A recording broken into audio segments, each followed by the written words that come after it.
Hey guys, my name is Christian Butuli. Welcome to my YouTube channel. As always, it's a pleasure being here with you guys once again. Thank you so much for your support. Really means a lot. With that being said, let's jump into today's video. All right, guys, in today's video, I want to talk about the importance of staying in your lane and running your race. I want to talk about the importance of not comparing yourself to other people. And the reason why I say this is because first, you have to know it doesn't matter how good you are at something, there's always going to be somebody out there who's going to be better than you. I don't care how good you are. I don't care how amazing you think you are. I don't care if you think there will never be anyone who's going to be able to defeat you. I don't care. The truth is, there's always going to be one person out there somewhere that's going to be able to be better than you, that's going to be a little bit more skilled than you, and that's going to be able to defeat you. And that is just life. It's a fact. You know, the reason why is because we are all different. We are different in terms of abilities. We are different in terms of mindset, in terms of motivation, in terms of IQ, in terms of creativity, in terms of work ethic, in terms of dedication. Like I can go on and on and on. Therefore, there will be some people that's going to be better than other people. So, in a way, it's kind of pointless trying to compare yourself to other people. It's a waste of time. So instead of you trying to compare yourself to other people, what you can do instead is try to add value, try to have some type of standard in whatever that you do. Because as we all know, like the world does not reward or incentivize mediocrity. There's a reason why NBA players get paid more than G League players. There's a reason why D1 players get more national coverage, get more spotlight than D2 players. There's a reason why Canelo, Terrence Bud Crawford, Tank Davis, or Errol Spence get paid more than other fighters because they are best at what they do. They're really good at it. And as a result, people pay to watch them. The world will always reward the best. And you can't really go around that. So having standard is necessary. For example, when you buy a new car, you expect it to have some type of standard. When you buy the latest iPhone, you expect it to come with some standards, right? Whether it's like whether that standard is the latest, coolest new feature or something that a lot of phone does not have. That's the reason why a lot of us keep upgrading our phone every year because 2024 is slightly better than 2023. Another example, if you get in a relationship, you expect your partner to have some type of standard because when people don't have standard, when things don't have standard, then the world fails. And not only that, the world also becomes a dangerous place. For example, imagine you are flying somewhere. Let's just say you're going to London. Okay. You're going, you're checking your bags, you get on the plane, and then midway through your plane, while you are in the air, the pilot tells you guys, hey, there's an emergency because the plane did not meet certain safety standard required to fly. I guarantee you're going to be a little bit nervous. I guarantee you're not going to feel safe. Another example, let's just say you're getting ready to go in for a surgery. And then you find out the doctor that's going to operate on you has a 10% success rate. So out of 10 people that he performed surgery on, he was only able to do one surgery right. The other nine, let's just say they didn't make it or something went wrong. Are you going to feel confident to let that doctor operate you? I know I'm not. I will probably request a different doctor because I don't feel safe because that doctor does not have a good standard. Is not skilled enough.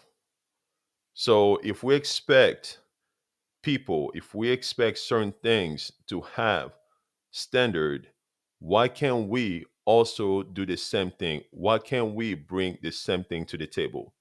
And the only way you're going to add values and have standard in whatever you do is by getting better, by trying to improve, by focusing on you and not comparing yourself to other people. Because there's already enough of bad, you know, bad people out there who are not good at their job. Maybe they're not bad people, but there's already a lot of people out there who just sucks at what they do. We already have a lot of bad teachers. We already have a lot of bad musicians, bad lawyers, and the list go on and on and on. So the last thing the world needs is having more people that suck at what they do. So focus on you and trying to get better. And the one thing you also have to keep in mind while you are in your journey of wanting to add values, of perhaps, sharpening your tools and trying to get better and have some type of standard in whatever that you do, whether it's business, whether it's sport, whether it's art, it doesn't matter. You have to keep something in mind. My dad used to always tell me, when somebody has a sleep booger in their eye or eye gunk, that person will not be able to tell what's going on unless somebody else tells them, hey, dude, you have an eye gunk in your eye. Or another way they can tell is if they look in the mirror. So, what he was trying to send across to me was that first, you have to be able to take constructive criticism, especially from the people who genuinely care about you, especially from the people who want nothing but the best for you. And second, you have to be able to self reflect. You have to be able to look in the mirror and tell yourself the things that you need to hear and not lie to yourself. So that way you can improve. So, once again, like I said, you have to stay in your lane and run your race. Don't pay attention to other people. Stop trying to compare yourself to other people because, like the late great Nipsey Hussle used to say, may he rest in peace, life is a marathon. That's because it really is. So you have to learn how to pace yourself. And speaking of marathon, I watch a lot of track and field, not necessarily marathon because I feel like it's too long for me.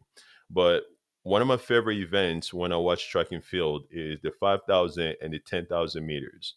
And the reason why I like to watch that is because, in a way, it's similar to how life is. Meaning, if you go out too fast, you may not have enough energy to cross the finish line. If you go too slow, then the pack might leave you behind. You also have to know how to position yourself when to make the move in order to move up in position. You also have to be able to hold people off, especially when it comes around the curve. So that way you're making them run a little bit more than you. You also have to know your strength, meaning if you know you have speed, leg speed, then that way you may just want to keep up with the person who's in position one or two. So that way, when you have the last 100 meters to go, you can really use your speed.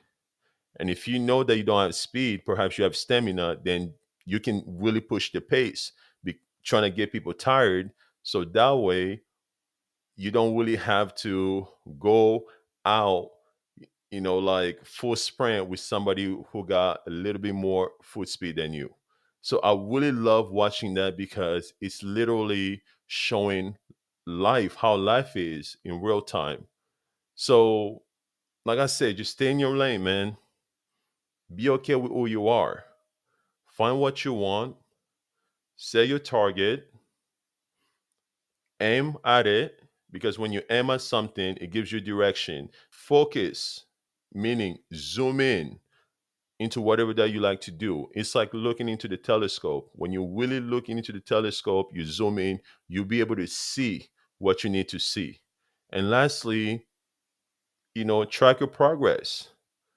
See how you're actually doing. See if you're getting better, see if you're progressing or regressing. Because the one thing that I learned about life is that life gives you exactly what you ask for. It's really true. I see sometimes people will complain, say life is unfair. I agree to a certain extent, Because for me, I understand that life does give you exactly what you want. So if you work hard, you don't give up, you stay patient, you do the right things, you really dig in and really try your best to get yourself out of a bad situation, out of a hole. You try your best to um, just improve as a person. Then life is going to give you the result of that. Meaning, it's going to open up doors for you as a reward, or it's going to make you meet somebody who has the key to the door that you need to get open. Life will give you that, but it just kind of comes down to you being patient.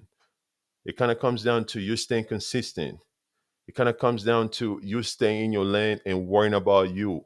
It kind of comes down to you just being okay with waiting, regardless of how long it takes. And it's vice versa. If you don't work hard, you complain all the time, you don't want to adjust, you don't want to take ownership toward anything, you want to complain all day, you don't want to work, then life is going to give you exactly that. The result of that, you're going to become old and bitter and want to blame everybody else for your shortcomings. And I'm not trying to like say all these things to be mean, because, well, I'm really not. But you also have to understand, like, the world is cold, man. People don't care. If you find yourself in a bad situation, it's up to you to figure out how to get out of it. People don't care, man. People move on. Sometimes I'll drive down like Spokane and I'll see a bunch of homeless people and people keep driving past them. And I'm not gonna lie, I do that too, but once in a while I wanna help, but I also know I can't help everybody. So instead of you complaining, instead of you pointing fingers, figure out a way to get yourself out of it. Yes, you might have family members that can help you out, but they can only do that for so long until you're going to start becoming a burden to them, because they also got to take care of themselves. They also got to take care of their families. And the last thing you want to do is become a burden to the people that love you. Like, I know life is not fair, but look at it this way: life does not procrastinate, people do. Life does not have money problems. People do. Life does not make excuses. People do. Life does not have anxiety. People do.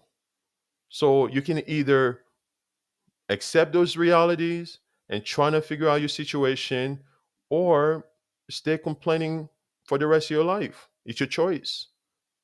And I also want to talk about something, because I know this conversation is about staying in your lane, running your race, and not comparing yourself to other people. But I have to say this part. I personally believe a little bit of comparison is a good thing.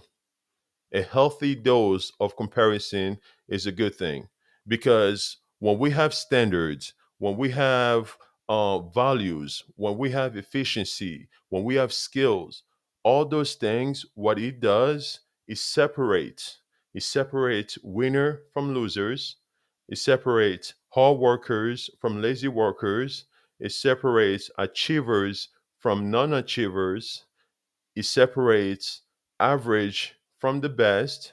And those things are so important, because there have to be a clear distinction between the best and the average, the winners versus the losers.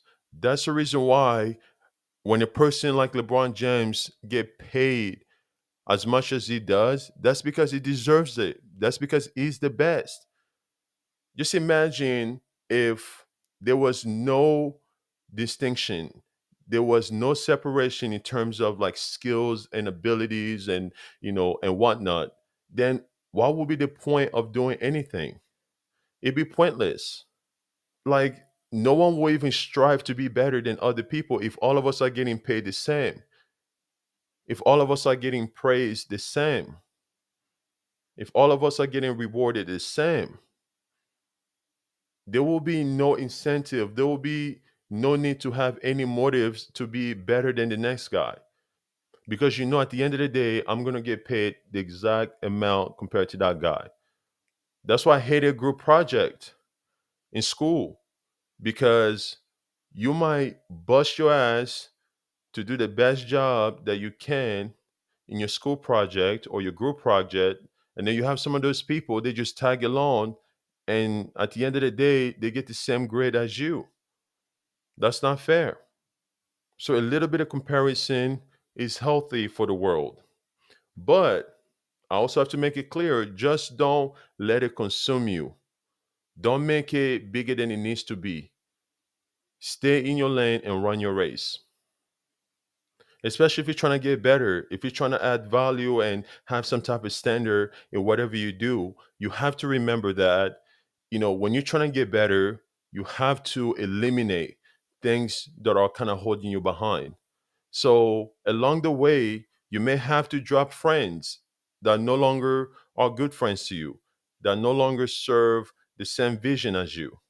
You may have to drop bad habits. You may want to get away from things that don't bring you peace, that don't bring you clarity, that don't bring out the best of you. That's the only way you're going to be able to propel forward is by trying to cut out as much fat as you can, as much toxic from your life. So that way you can move forward in peace. The other thing that you should always keep in mind is that, how they say life is a game? That's because it's true. Life really is a game. And you want to find a game that fits your ability. You want to find a game that you are naturally inclined to.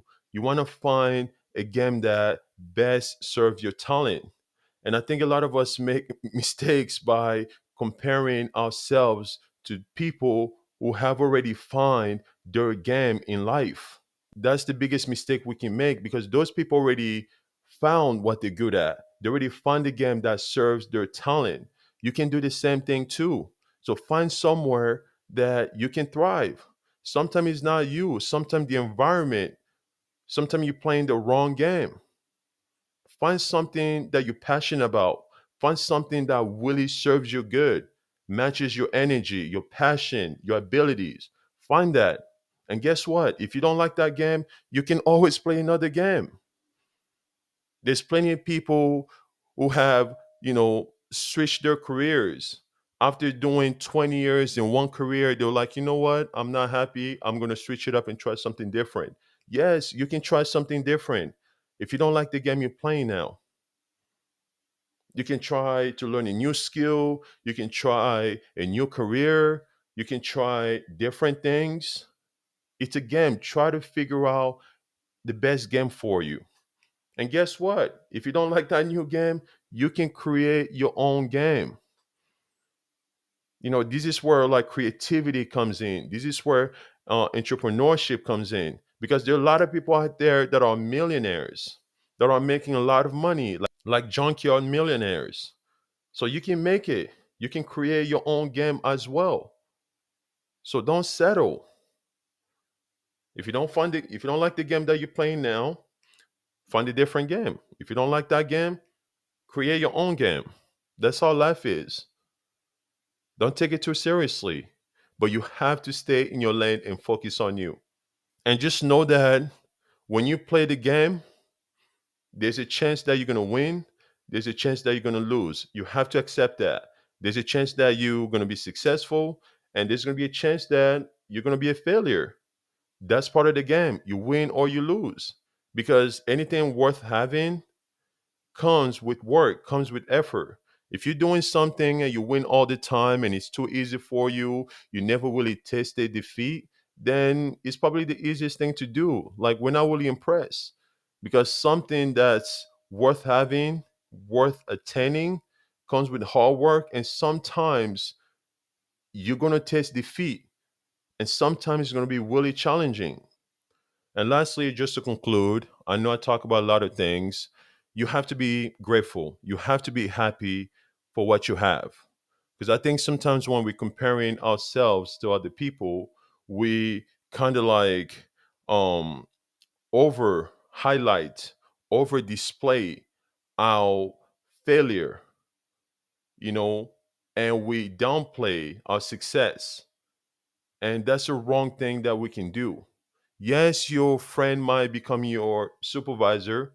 Yes, your friend might get promoted before you, even if you guys both started at the same time.